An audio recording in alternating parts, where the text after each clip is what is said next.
नमस्कार प्यारे साथियों, मैं अजीत स्वागत करता हूं आपके अपने प्यारे परिवार रोजगार विद अंकित पर। कैसे हैं आप सब लोग? आशा है बहुत अच्छे होंगे, स्वस्थ होंगे, लाजवाब होंगे। तो जल्दी से लाइव आ जाइए, जुड़ जाइए मेरे साथ। हम लोग बात करेंगे आज मूल अधिकार की। नागरिकता हालांकि टॉपिक डाल रखा है, उसको सही करा देंगे। मूल अधिकार आज का टॉपिक रहने वाला है।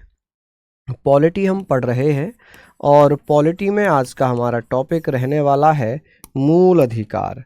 यहाँ पर हम मूल अधिकार के बारे में बात करेंगे। मूल अधिकार, चलिए, मूल अधिकार यानी कि फंडामेंटल राइट्स। अब आप मुझे बताइए सर, फंडामेंटल, आप मुझे यहाँ पर बताएंगे जी फंडामेंटल राइट्स। चलिए, बहुत बढ़िया, फंडामेंटल राइट्स। यहाँ हम इनको पढ़ेंगे और हमें ये चीज़ें पता होनी चाहिए कि सर जो मूल अधिकार है, मूल अधिकार की जो व्यवस्था है, ये भारतीय संविधान में कहाँ से ली गई है, कब ली गई है, इन सारी चीज़ों पर हम चर्चा करते हुए चलेंगे। तो जल्दी जल्दी से आ जाइए सारी चीज़ें। चलिए, आशा है आप लोग बेहतरीन तरीके से पढ़ेंगे। सभी को नमस्कार, राधे राधे, जय हिंद।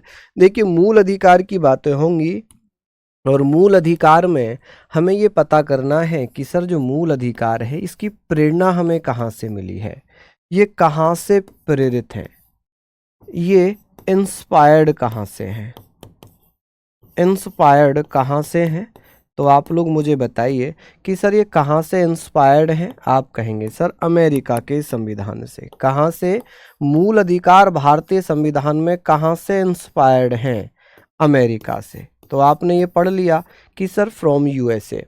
ठीक है, चलिए, बहुत बढ़िया। हमें ये सारी चीज़ों के बारे में डिटेल में पता होना चाहिए कि सर अमेरिका का जब संविधान बना था तब तो मूल अधिकार थे नहीं अमेरिका के संविधान में।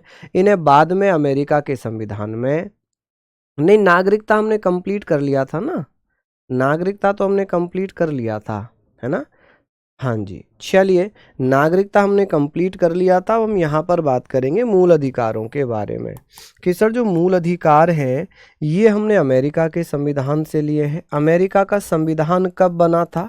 जल्दी से बताइए, अमेरिका का संविधान बना कब बना है? आप कहेंगे 1787 में। लागू कब हुआ है? लागू कब हुआ अमेरिका का संविधान? लागू हुआ 1789 में। लेकिन इसमें मूल अधिकार कब जोड़े गए? मूल अधिकार कब जोड़े गए हैं बताइए? मूल अधिकार जोड़े कब गए थे? जोड़े गए, चलिए बता दीजिए। आप कहेंगे सर मूल अधिकार कब जोड़े गए? तो यहाँ पर मूल अधिकार जोड़ दिए हैं कब? तो फटाफट से बताइए, 1791 में। ठीक है, यानी कि अमेरिका का जो ओरिजिनल संविधान था उसमें मूल अधिकार नहीं थे। अमेरिका के ओरिजिनल कॉन्स्टिट्यूशन में मूल अधिकार नहीं थे। ठीक है, हम बात करते हैं कि सर भारतीय संविधान में, हम यहाँ पर बात करते हैं कि सर भारतीय संविधान की, भारतीय संविधान में इन्हें कहाँ रखा गया है, किस भाग में शामिल किया गया है भारतीय संविधान की? तो ये संविधान के भाग 3 में, किस में? आप कहेंगे सर पार्ट 3 में। ठीक है जी, भाग 3 में। और आर्टिकल की बात कर लेते हैं तो आर्टिकल होगा कहाँ से? 12 से लेकर 35 तक। कहाँ से? 12 से लेकर 35 तक। क्या ये सारे पॉइंट आप लोगों ने पढ़ लिए? ठीक है, हमने यहाँ तक बातें करनी है कि सर 12 से लेकर 35 तक जो ये भाग 3 है, भाग 3 को क्या कहते हैं? इसे संविधान का मेग्ना कार्टा कहते हैं। क्या कहते हैं? संविधान का मेग्ना कार्टा कहा जाता है। जल्दी जल्दी से आप मुझे बताएंगे कि सर इसे संविधान का मेग्ना कार्टा कहते हैं। क्यों कहते हैं, क्या कारण है? आप मुझे बताइए सर, संविधान का मेग्ना कार्टा। ठीक है, यहाँ पर Magna Carta, Magna Carta of constitution, Magna Carta of constitution. तो क्या यहाँ तक हम लिख लेंगे कि मेग्ना कार्टा ऑफ कॉन्स्टिट्यूशन की बात हो रही है?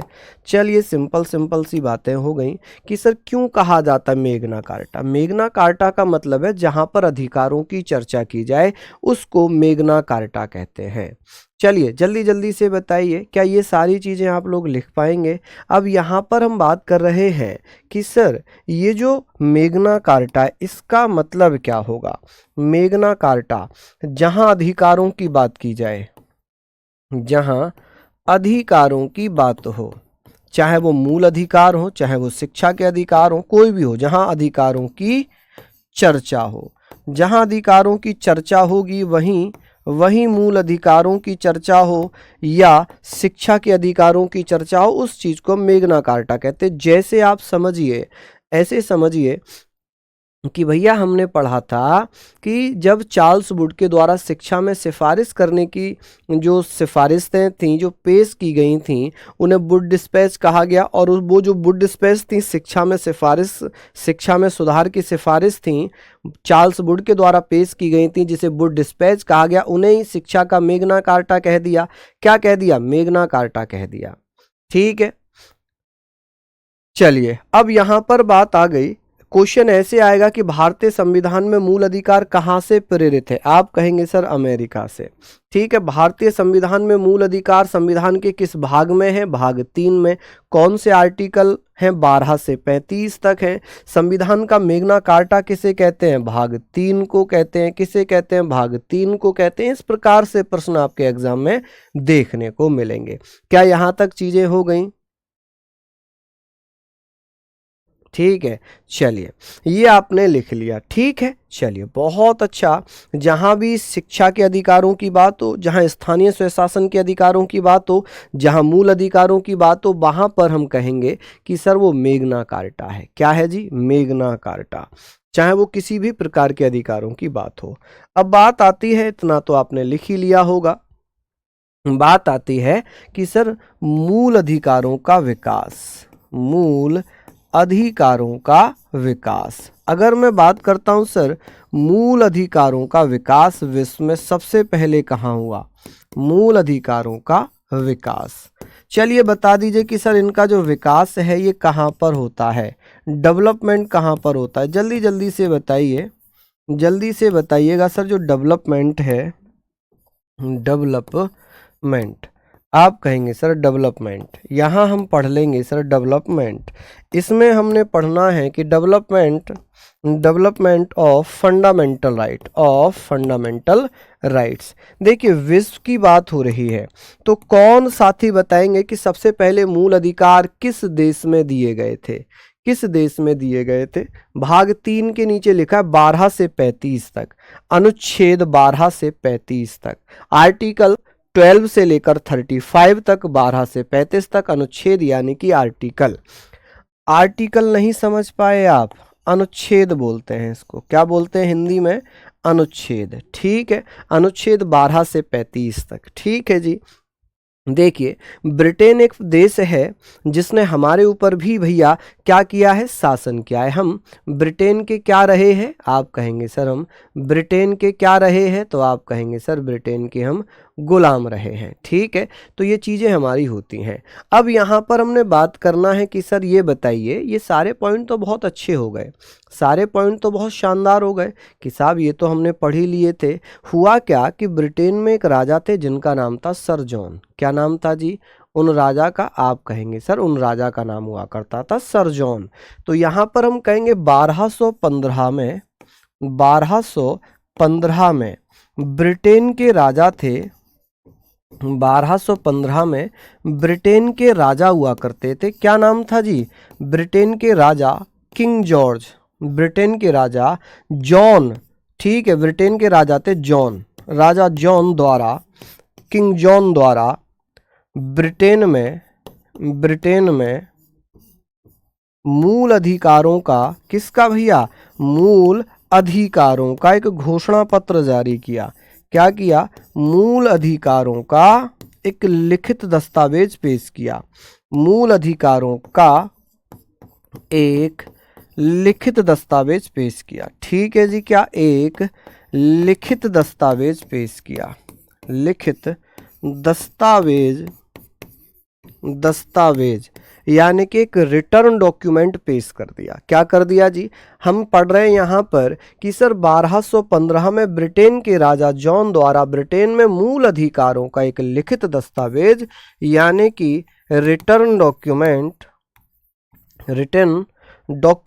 पेश किया।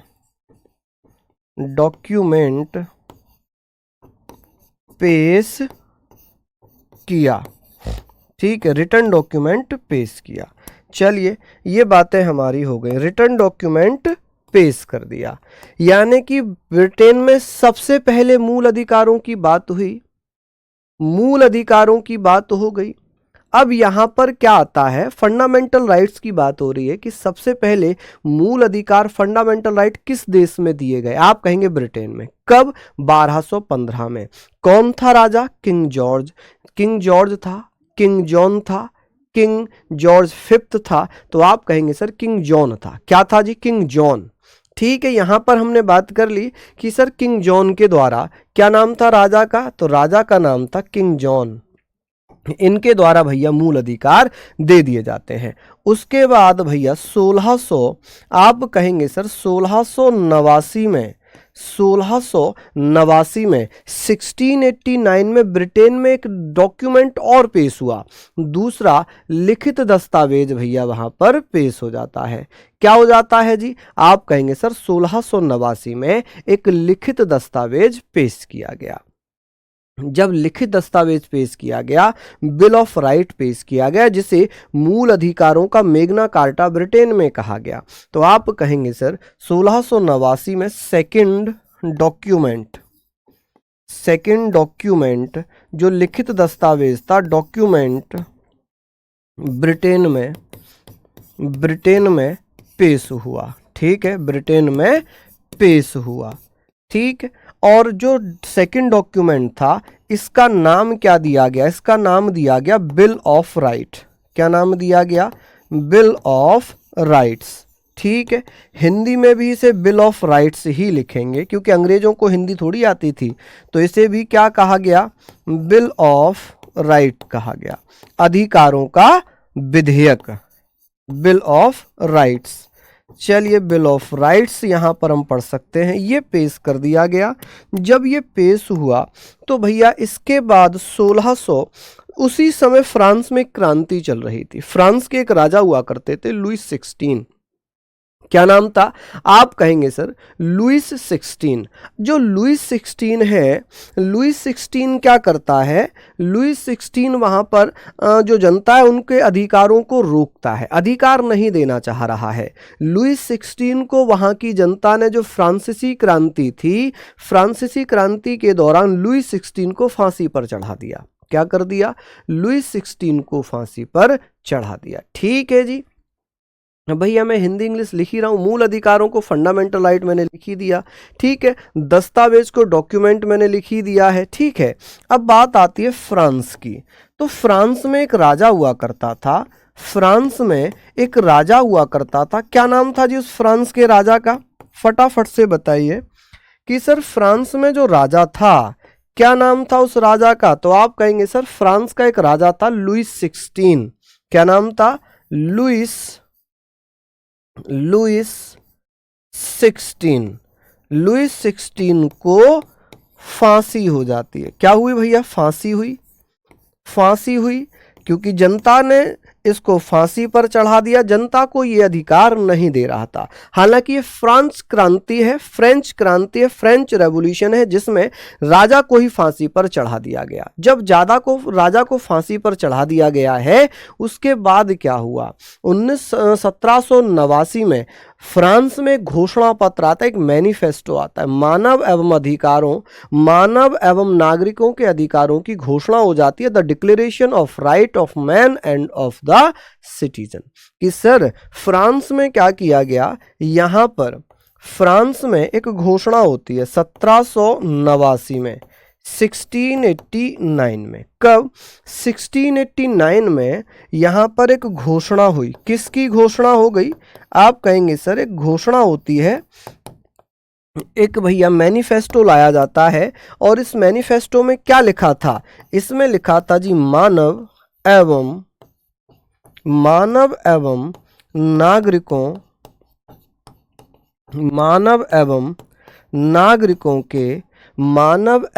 नागरिकों के अधिकारों की घोषणा। ठीक है, मानव एवं नागरिकों के अधिकारों की घोषणा। किसकी?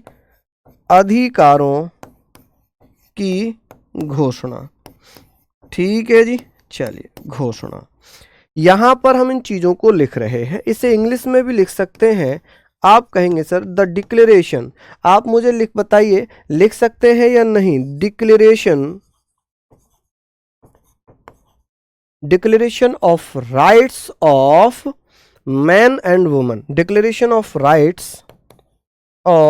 Rights and declaration of rights of man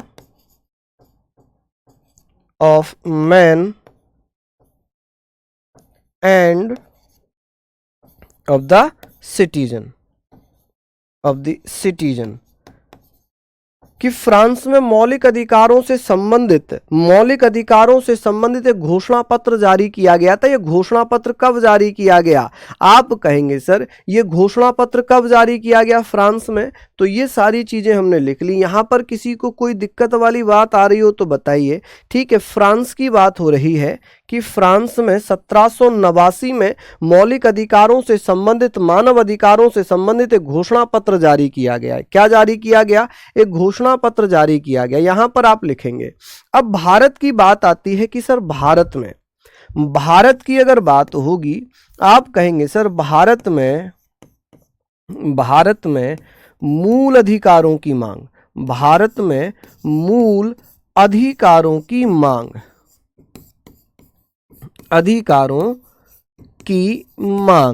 अब यहां पर हमें बात करनी है मांग।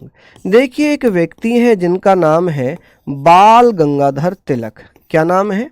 बाल गंगाधर तिलक द्वारा की गई, बाल गंगाधर तिलक द्वारा मूल अधिकारों की मांग की गई। यहां पर आप लिख सकते हैं demand of fundamental rights in India, कि sir demand of fundamental rights in India तो किसके द्वारा की जाती है? बाल गंगाधर तिलक। अब इन्होंने मांग की, हालांकि इन्होंने 1895 में एक विधेयक पेश किया था जिसका नाम था स्वराज बिल में इन्होंने क्या किया? आप कहेंगे स्वराज बिल में यहां पर इन्होंने संविधान सभा के मांग की बात की, इन्होंने मूल अधिकारों की मांग की, इन्होंने भारतीय स्वतंत्रता की मांग की। 3-4 मांग इन्होंने उसमें रखी। ठीक है सर, भैया ये रोमन अंकों में नहीं पढ़ना आ रहा आपको, ये लुईस 16 है, लुईस 16। ठीक है, इसे लुईस 16 लिखते हैं, लुईस 16। लेकिन ये ऐसे नहीं लिखा जाता, ये ऐसे लिखा जाता है जी। रोमन अंकों में 16 लिखा हुआ है। बहुत मेहनत करनी पड़ेगी आपको। वहां लुईस 16 लिखा हुआ नहीं आएगा, रोमन अंकों में 16 लिखा हुआ आएगा। चलिए, हमने बात यहां पर कर ली कि सर अब ये बताइए कि मूल अधिकारों का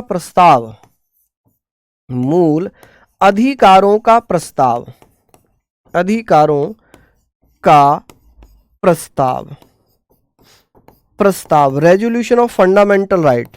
तो आप कहेंगे सर मूल अधिकारों का प्रस्ताव कांग्रेस के किस अधिवेशन में पेश किया गया?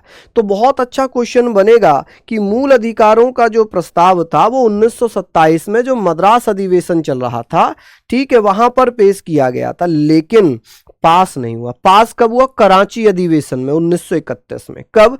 कराची अधिवेशन 1931 में।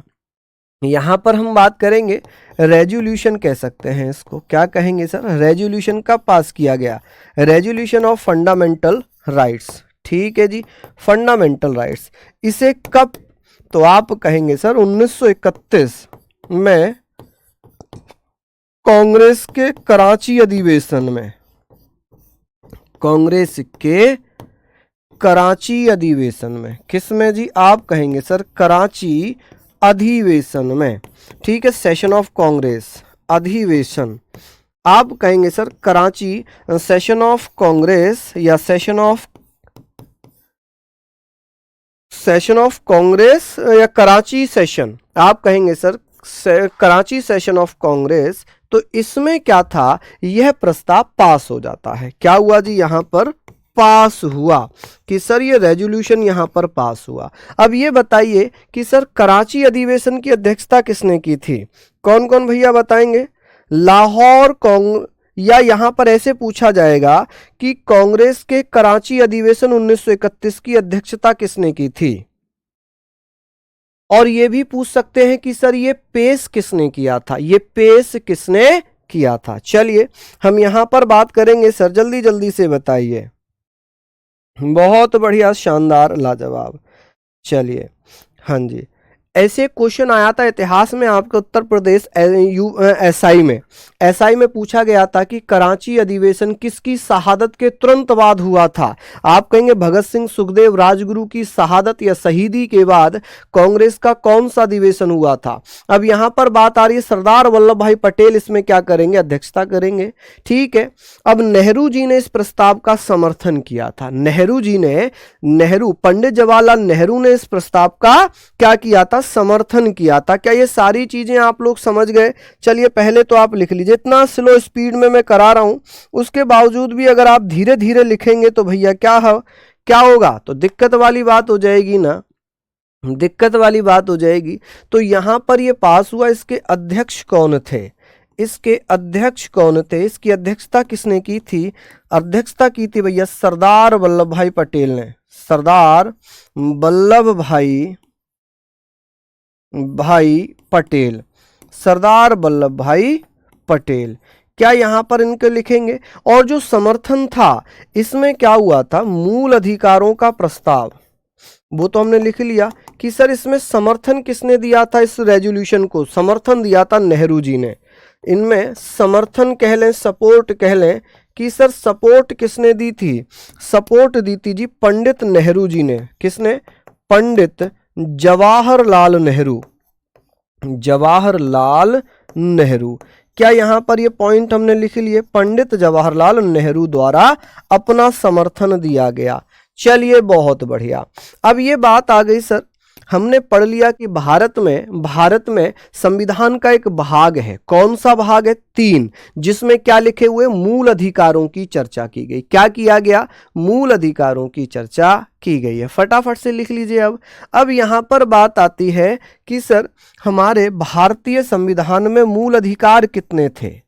भारतीय संविधान की अब बात होने लगी है, इंडियन कॉन्स्टिट्यूशन की बात होने लगी है। भारतीय संविधान, तो आप कहेंगे सर भारतीय संविधान में, इन इंडियन कॉन्स्टिट्यूशन, आप कहेंगे सर पहले कितने मूल अधिकार थे, तो आप कहेंगे पहले 7 फंडामेंटल राइट्स थे। पहले 7 फंडामेंटल राइट्स थे। कितने मूल अधिकार थे, आप कहेंगे भैया फंडामेंटल राइट्स। चलिए पहले कितने मूल अधिकार थे, फंडामेंटल राइट्स थे 7। हमने लिख लिया कि भैया 7 मूल अधिकार हुआ करते थे। वर्तमान में कितने हैं, वर्तमान की अगर मैं बात करूं तो आप कहेंगे वर्तमान में 6 हैं। ठीक है जी, 6 हैं। क्या किया गया यहाँ पर अगर मैं बात करूं तो एक नोट आप डालेंगे, नोट आप लिखेंगे कि सर एक 44वां संविधान संशोधन किया गया। 44वां संविधान संशोधन किया जाता है और इसके माध्यम से क्या किया गया, फटाफट से बताइए। 44वां संविधान संशोधन, 44वां संविधान संशोधन कि सर कौन सा संशोधन था, आप कहेंगे सर 44वां संविधान संशोधन था। ठीक है जी, कौन सा, 44वां संविधान संशोधन था, जिसके माध्यम से क्या किया गया है, जल्दी जल्दी से बताइए। हम लोग बात करेंगे 44वां संविधान संशोधन अधिनियम, अधिनियम, ठीक है, अधिनियम 1978। चलिए 1978, यहां पर हम बात कर रहे हैं कि sir 44th constitutional amendment act, constitutional amendment amendment act, ठीक है, कॉन्स्टिट्यूशनल अमेंडमेंट एक्ट 1978 कि सर कौन सा अधिनियम हुआ था ये, तो ये अधिनियम है 1978 का।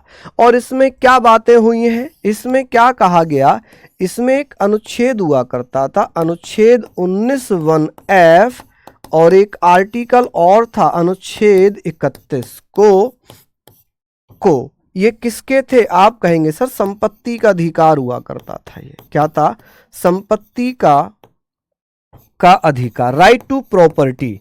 इसे हम क्या पढ़ेंगे, संपत्ति का अधिकार यानी कि right to property, right to property, property, ठीक है जी, राइट टू प्रॉपर्टी, ठीक है, यहां तक हमने लिख लिया। संपत्ति का अधिकार, राइट टू प्रॉपर्टी की बात यहां पर हो गई। चलिए बहुत अच्छी बात है, बहुत शानदार, लाजवाब। तो हम लोग यहां पर बात कर रहे हैं, ये सारी चीजें हमने पढ़नी है,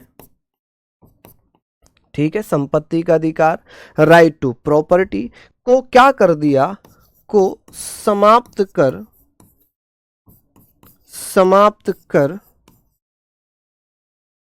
संविधान के भाग, समाप्त कर संविधान के भाग 12 में एक नया अनुच्छेद जोड़ा गया। संविधान के भाग यानी कि पार्ट ऑफ कॉन्स्टिट्यूशन, भाग 12 में नया अनुच्छेद जोड़ दिया, नया अनुच्छेद, न्यू आर्टिकल 300 का या 300A, इसे क्या कह सकते हैं, 300A जोड़कर संपत्ति के अधिकार को क्या बना दिया। आप कहेंगे सर जो संपत्ति का अधिकार था, संपत्ति के अधिकार को वैधानिक अधिकार बना दिया। संपत्ति के अधिकार को वैधानिक या लीगल राइट बना दिया, लीगल राइट बना दिया, ठीक है, वैधानिक या लीगल राइट बना दिया। इसका मतलब समझिए, इसका मतलब क्या है, इसका मतलब ये है, हमने यहां पर ये पढ़ लिया कि सर भाग 12 में, हम यहां पर ये पढ़ रहे हैं कि भैया भाग 12 में क्या हो जाएगा, भाग 12 में अनुच्छेद 300 का या 300A जोड़कर जो संपत्ति का अधिकार था, जो ये संपत्ति का अधिकार था ना, इस अधिकार को क्या बना दिया गया है, इस अधिकार को हमने क्या बना दिया। चलिए आप कहेंगे सर संपत्ति के अधिकार को हमने क्या बना दिया है, तो आप मुझे बताइए। चलिए फटाफट से आप मुझे ऐसे बता सकते हैं कि सर जो संपत्ति का अधिकार था इसे हमने क्या बना दिया था, तो इसे हमने क्या बना दिया। चलिए आप कहेंगे सर संपत्ति के अधिकार को अब हमने वैधानिक या लीगल अधिकार बना दिया। एक माता पिता के यदि 4 बच्चे हैं, एक पिता के 4 संतान है, 2 बेटे हैं, एक बेटी है, और नहीं 2 बेटी 2 बेटे हैं, तो पिता की संपत्ति चारों बच्चों में बराबर बराबर बांटी जाएगी। क्या किया जाएगा, बराबर बराबर बांटी जाएगी। समझ रहे हैं आप मेरी बात। यहां पर मैं बता रहा हूं कि पहले हमारे मूल अधिकारों की संख्या संविधान में 7 थी, वर्तमान में कितनी है, 6। वर्तमान में कितने मूल अधिकार हैं, 6। कौन कौन से हैं बताऊंगा। लेकिन 44वां संविधान संशोधन अधिनियम 1978 हुआ, 44 कॉन्स्टिट्यूशनल अमेंडमेंट एक्ट 1978 हुआ। इसमें अनुच्छेद 19(1)(f), अनुच्छेद 31 जो संपत्ति का अधिकार था, राइट टू प्रॉपर्टी था, इसको समाप्त कर दिया कि भाई संपत्ति का अधिकार अब मूल अधिकार नहीं है, अब मूल अधिकार नहीं है, ठीक है। अब जो संपत्ति का अधिकार है उसे भाग 3 से निकालकर भाग 12 में शामिल किया। अनुच्छेद एक नया जोड़ा, 300 का। कौन सा जोड़ा, 300 का जोड़ दिया, 300A जोड़ दिया, और संपत्ति के अधिकार को वैधानिक या लीगल राइट बना दिया। वैधानिक अधिकार भी बोल सकते हैं इसको, यहां पर वैधानिक अधिकार लिखिए, वैधानिक अधिकार यानी कि लीगल राइट बना दिया। खत्म कहानी। अब मुझे बताइए किसी को कोई समस्या है क्या। हाँ जी, आदर्श जी, मैंने यूजीसी की एक वीडियो डाल रखी है, आप चाहें तो देख सकते हैं। मैंने एक दिन क्लास में भी समझाया था, है ना। हालांकि मैंने वो इंस्टा पे भी डाल रखी है अपने, वो भी आप वीडियो देख लीजिएगा, पूरा डिटेल में मैंने समझा रखा है। यहाँ पर हमने सारी चीज़ें पढ़ ली, ठीक है, कोई दिक्कत वाली बात तो नहीं हो रही। एक कैग के पीछे पड़े हुए हैं, कौन है ये? कैग क्या है? अभी मैं कैग नहीं पढ़ा रहा हूँ ना, अभी मैं मूल अधिकार पढ़ा रहा हूँ, मूल अधिकार पढ़ा रहा हूँ। कैग होता है कंट्रोलर एंड ऑडिटर जनरल, एक अलग से चैप्टर है, ठीक है, वो अलग से आएगा, अनुच्छेद 148 से 151 तक, उससे हम कैग को अलग पढ़ेंगे। अभी हम मूल अधिकार पढ़ रहे हैं, प्लीज इस पर ध्यान दें, प्लीज इस पर ध्यान दें, ठीक है जी, इस पर अभी ध्यान दीजिए कि भैया पहले मूल अधिकार इतने थे, अभी इतने रह गए। चलिए, अब बात आती है कि सर वर्तमान में 6 मूल अधिकार हैं, लेकिन हैं कौन कौन से? वर्तमान में 6 मूल अधिकार हैं, वर्तमान में 6 मूल अधिकार हैं, कौन कौन से हैं जी? मूल अधिकार, आप मुझे बताइए जी, वर्तमान में 6 मूल अधिकार हैं, कौन कौन से हो जाएंगे 6 मूल अधिकार? तो ये सारी चीजों को आप लोग लिखिए, सारी चीजों को आप लिखिए। एक पहला जो मूल अधिकार है ये समानता का अधिकार, किसका? समानता का अधिकार, का अधिकार, इसे हम क्या बोलेंगे? Right to equality. समानता का अधिकार, इसे हम बोलेंगे राइट टू इक्वलिटी, ठीक है जी, right to equality, equality, right to equality. ये कौन कौन से आर्टिकल में आएंगे? ये आएंगे जी आर्टिकल अनुच्छेद 14 से लेकर 18 तक। अब बताइए, जो समानता का अधिकार है ये कौन कौन से अनुच्छेद में, कितने अनुच्छेदों में है, कितने अनुच्छेदों में है? जल्दी जल्दी से बताइए। हाँ जी सर, यूपीएससी का तैयारी कर लें क्या? इतना यूपीपी में सिलेबस है भैया, यूपीपी में क्या हल्का क्वेश्चन आएगा क्या? अच्छा खासा क्वेश्चन आएगा, अच्छा खासा क्वेश्चन आएगा, समझ रहे हैं? यूपीपी में आप क्या समझ रहे हो, केवल ऐसे ही ऊपर ऊपर से क्वेश्चन आ जाएगा। अब भैया लेवल बढ़ रहा है जी, लेवल बढ़ रहा है, क्या पता कहाँ से क्वेश्चन पूछ ले, आपको कैसे पता चलेगा? मैं तो चाहूँ तो मैं 1 घंटे में ख़त्म कर दूंगा ये सारी चीज़ें, लेकिन मैं नहीं चाह रहा कि आपका भैया लॉस हो। हाँ, स्पीड थोड़ी सी हल्की ज़रूर है सर। कराची या लाहौर? भैया लाहौर अधिवेशन 1929 का है, कराची अधिवेशन 1931 का है, ठीक है। मैंने आपको ऑप्शन दिए थे ना, मैंने ऑप्शन दिए कि भाई लाहौर अधिवेशन में, कराची अधिवेशन में, मद्रास अधिवेशन में किस में प्रस्ताव पास हुआ था? आप कहीं कराची अधिवेशन में प्रस्ताव पास हुआ था 1931 में, है जी। चलिए, अब मैंने कहा कि सर इसमें how many articles in the right of equality, आप कहेंगे सर इसमें कितने अधिकारों की बात हो रही है? जल्दी से बताइए कि सर जो मूल अधिकार है समानता का अधिकार, इसमें कितने प्रकार के मूल अधिकारों की चर्चा यहां पर हो रही है? फटाफट से बता दीजिए, जल्दी से बताइए, जल्दी जल्दी से। आप कहेंगे सर यहां पर कितने मूल अधिकारों की बात हुई है? चलिए,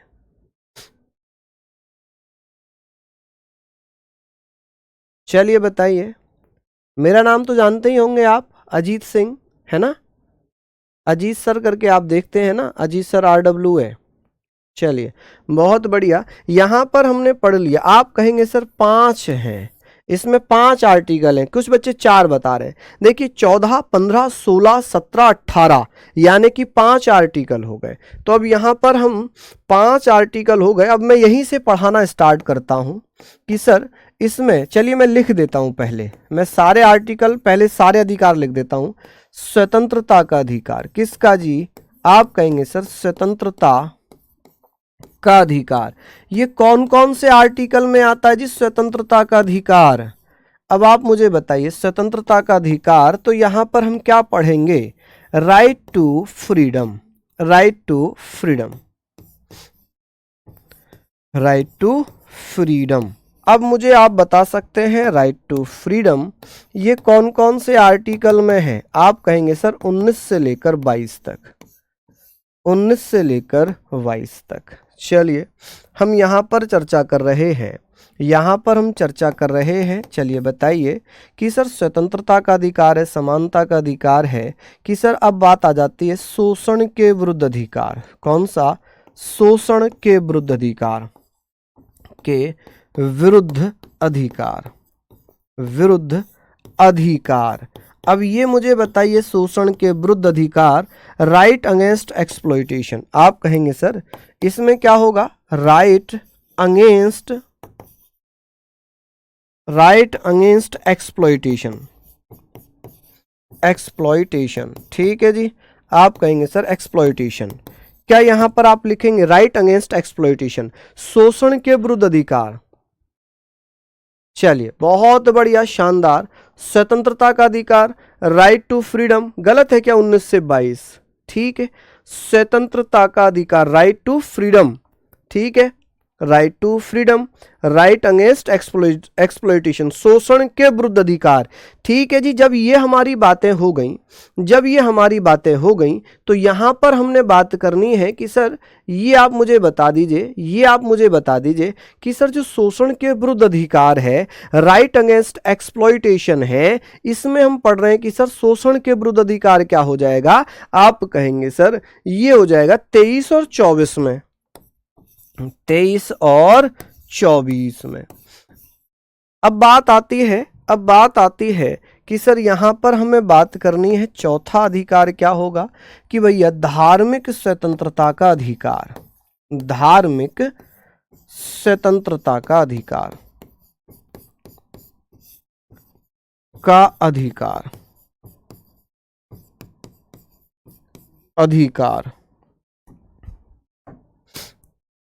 ठीक है। हम यहां पर कहेंगे सर क्या हो जाएगा स्वतंत्रता का अधिकार, राइट टू रिलीजियस फ्रीडम। आप कहेंगे सर इसका क्या होगा, right to religious freedom, religious freedom, ठीक है। राइट टू रिलीजियस फ्रीडम कहां से कहां तक है, 25 से लेकर 28 तक, अनुच्छेद 25 से 28 तक। 5वें नंबर पे आता है कि भैया किसका, शिक्षा एवं संस्कृति का अधिकार, शिक्षा एवं संस्कृति, संस्कृति कह लें, सांस्कृतिक एवं शैक्षिक अधिकार कह लें, शिक्षा एवं संस्कृति का अधिकार। अब ये भैया कौन कौन से आर्टिकल में 29 और 30 में है, किसमें 29 और 30 में दिया हुआ। इसमें हम पढ़ेंगे कि सर जो एजुकेशनल है, educational, cultural and educational rights. आप कहेंगे सर एजुकेशनल, एजुकेशनल, आप यहां पर बताइएगा sir educational, educational and educational and, आप ये भी बताएंगे एजुकेशनल एंड, यहां पर हम लिखेंगे सर एजुकेशनल एंड क्या हो सकता है, आप मुझे बताइए कि सर कल्चरल, ठीक है जी, कल्चरल राइट्स, क्या हो जाएगा जी, कल्चरल राइट्स। चलिए यहां पर आप बताइए कल्चरल राइट्स। चलिए बहुत शानदार। यहां हम लोग बात कर रहे हैं जी 29 और 30, 29 और 30। चलिए बहुत सिंपल, बहुत सिंपल, अच्छे से हम यहाँ पॉइंट पढ़ रहे हैं, ये आप लोग मुझे बताएं। अब यहाँ पर बात आती है 6, जिसे हम कहेंगे सर संवैधानिक उपचारों का अधिकार। क्या बोलेंगे, संवैधानिक उपचारों का अधिकार,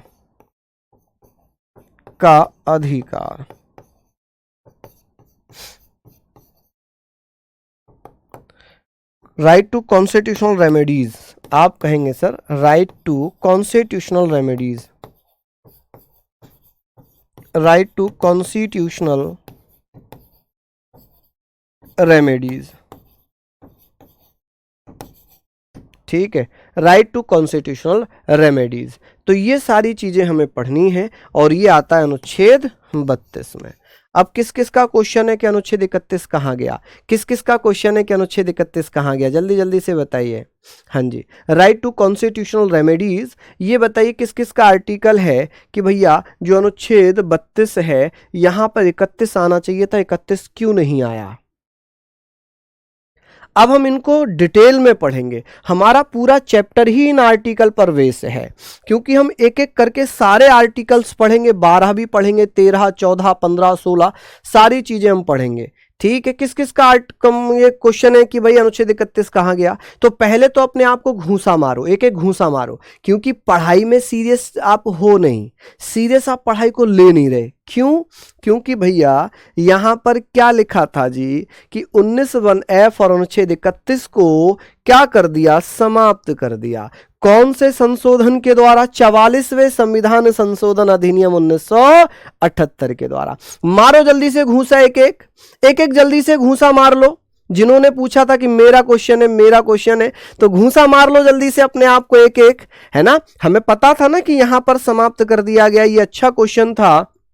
क्या आपने नहीं लिखा? चलिए, ये आपने लिख लिया, ठीक है जी, यहां तक आपने लिख लिया। अब बात आती है सर, क्योंकि अनुच्छेद तो 12 से ही स्टार्ट हो रहे हैं ना मूल अधिकारों में, तो अनुच्छेद 12 क्या कहता है? अनुच्छेद 12 में लिखा राज्य की परिभाषा। राज्य की परिभाषा, इसमें बहुत ज्यादा डिटेल में मैं नहीं जाऊंगा। परिभाषा, ठीक है जी, राज्य की परिभाषा, राज्य की परिभाषा। अब यहां पर हम बात कर रहे हैं जी राज्य की परिभाषा। अब आप मुझे बताइए, राज्य की परिभाषा के बारे में हम बात कर रहे हैं कि सर ये जो राज्य की परिभाषा है, जो डेफिनेशन है, आप मुझे बताएंगे सर डेफिनेशन। चलिए बताइए सर, डेफिनेशन के बारे में हम बात करेंगे। ऑफ स्टेट, कि भैया राज्य जो है ये किसी एक पर्टिकुलर स्टेट को बताता है? आप कहेंगे नहीं, राज्य हमारे नेशन की बात कर रहा है, राज्य हमारे नेशन की बात कर रहा है, हमारे राष्ट्र की बात कर रहा है, हमारे देश की बात कर रहा है। ठीक है जी, किसकी बात कर रहा है जी? हमारे देश की बात कर रहा है।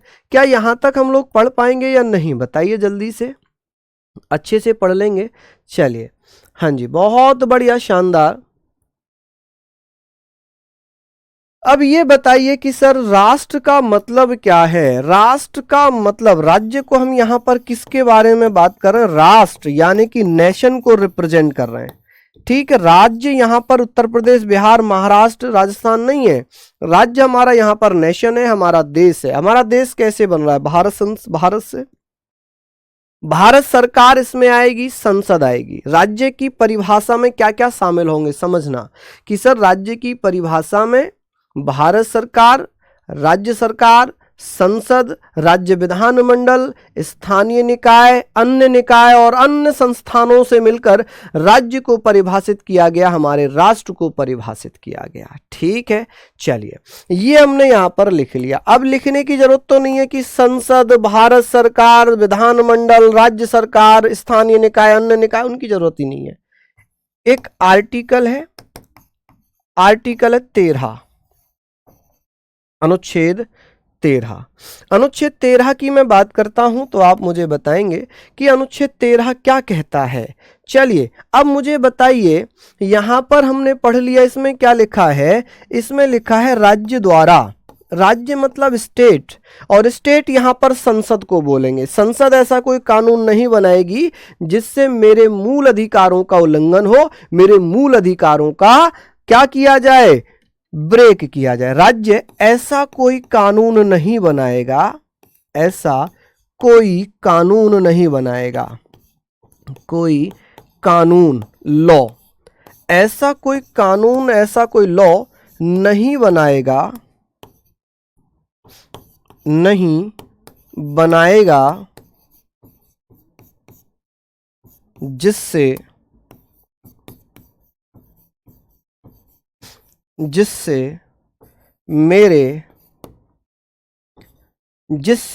मूल अधिकारों का, किसी के भी मूल अधिकारों का, जिससे मूल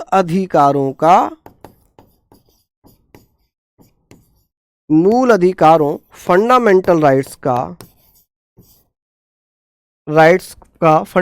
राइट्स का उल्लंघन किया जाए,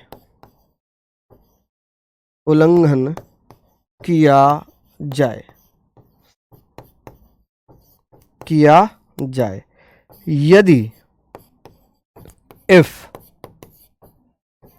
ऐसा कोई कानून बनाया भी गया है, ऐसा कोई कानून यानी कि लॉ, ऐसा कोई कानून यानी कि लॉ बनाया भी गया तो वह स्वतः ही समाप्त हो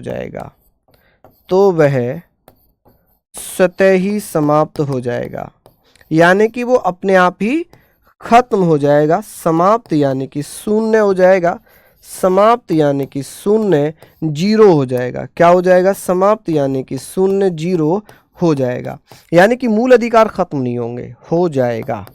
ठीक है, चलिए ये हमने पढ़ लिया। मूल अधिकार यहां पर क्या हो जाएगा? समाप्त हो जाएगा।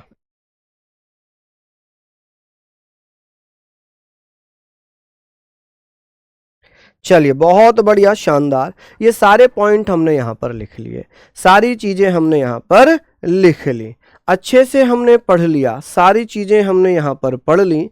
अब आप मुझे बताएं कि किसी को कोई आपत्ति हो रही हो कि सर अनुच्छेद 13 को हम मूल अधिकारों का गारंटर कहते हैं। अनुच्छेद 13 को हम क्या कहते हैं?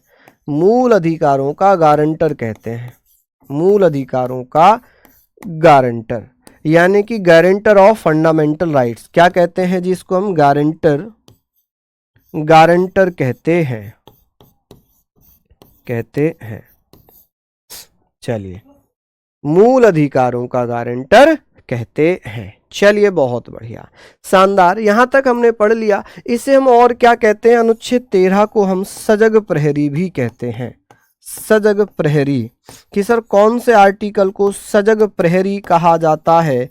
कहा जाता है।